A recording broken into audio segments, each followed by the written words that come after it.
You're listening to the Cyberwire Network, powered by N2K.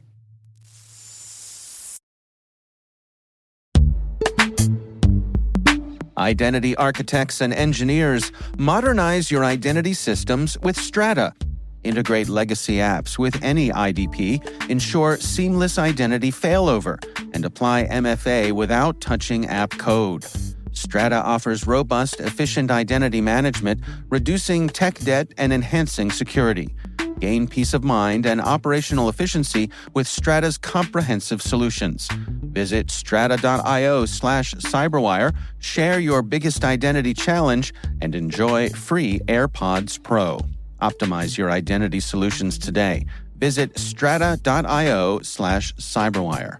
And our thanks to Strata for being a longtime friend and supporter of this podcast.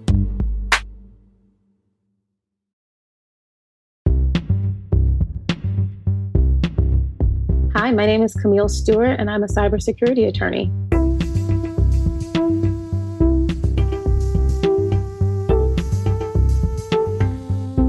I used to make my parents sign contracts when I was a kid, so I always knew I wanted to be an attorney. They would make promises about grades or anything really, and I would grab a piece of paper and I'd outline the terms, make my sister witness it, and make them sign it. So I always knew I wanted to be an attorney. On the other side of that, my dad's a computer scientist, so I grew up tinkering with computers and technology and sitting in the back of his computer science class that he taught at the local community college. So I also had an acute interest in technology and technical acumen pretty early. So I didn't know how I would put those two things together, but I knew I had to be an attorney, and I knew technology would play some kind of role in that. So I went to law school at American University because I liked the international program, but also I was going to work in the intellectual property law clinic, or at least I aspired to, which ended up happening. I thought maybe I would protect people's technology if I couldn't actually be technical and be a lawyer. And after law school, I was recruited to Cyvalence, a cybersecurity company that focuses on open source threat intelligence. So after I spent 5 years or so at Cyvalence, I went to the Department of Homeland Security in the Obama administration in the Cyber Infrastructure and Resilience Policy Office. And that was a great opportunity to really dive in on more of the international work, but also a lot of the really pressing issues that had a private sector tie. So encryption, cyber export controls, healthcare cybersecurity, and election security. After that, I went to Deloitte so that I could continue the work that I was doing in the department, but from the outside, so as a consultant. So I was a security and privacy consultant for DoD and DHS. While working at Deloitte, also was doing some research for a think tank. I had spent some time on the Hill before I started my legal career. And so I kind of felt like I had done small tech at Cyvalence, which was like my foray in private sector. I had done the federal government, both from a Hill perspective and an executive branch perspective. I'd done this research work, and I felt like the last piece of the puzzle to really be able to speak holistically about law and policy issues related to cybersecurity and technology was to go to big tech.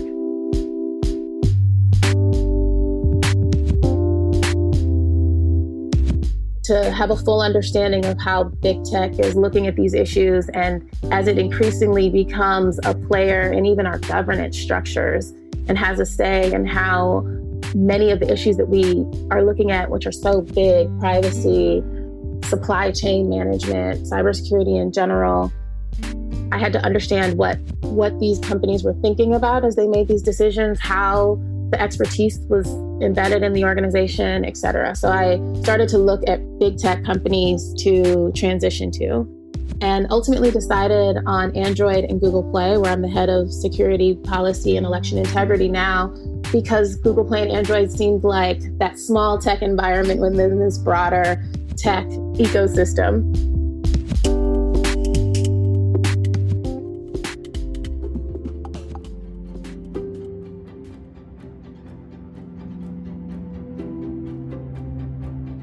I represent the user. I create policies and advocate to teams in the best interest of the user internally. So the policies that I write, the strategies that I lead are all geared towards making sure our users are safe on our platform and equipped to make informed decisions.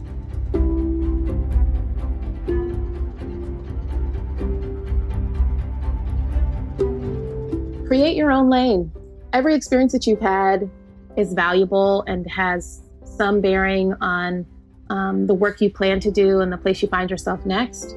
Especially in cyber, it is a multidisciplinary industry and requires the expertise of folks across the spectrum, whether it's social sciences or technical acumen, law, policy, et cetera. All of those things are beneficial, essential to solving these really complex problems. So I encourage folks to use all of their skill sets to address these complex issues and to do the work to bridge the gap on the technology. That part's easy, but those soft skills you have or that background expertise are all things that will help us solve these complex and ever-evolving challenges. I want folks to look at my work and say, she was able to empower and to create a generation of informed citizens that can actively engage on their security and privacy. Understanding how technology works, what its limitations are, how it plays in societies, how it plays out in the lives of people, and being able to make informed decisions about how you engage is how technology becomes more of an equalizer. And I want to play a part in making that possible.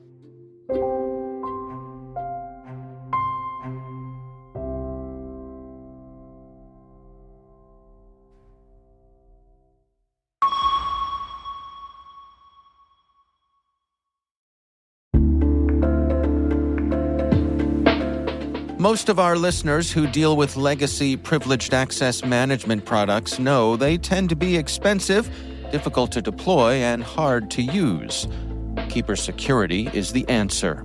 Keeper's Zero Trust solution delivers password, secrets, and connection management in one easy-to-use platform. It's fast to deploy, agentless, clientless, and has no implementation fees.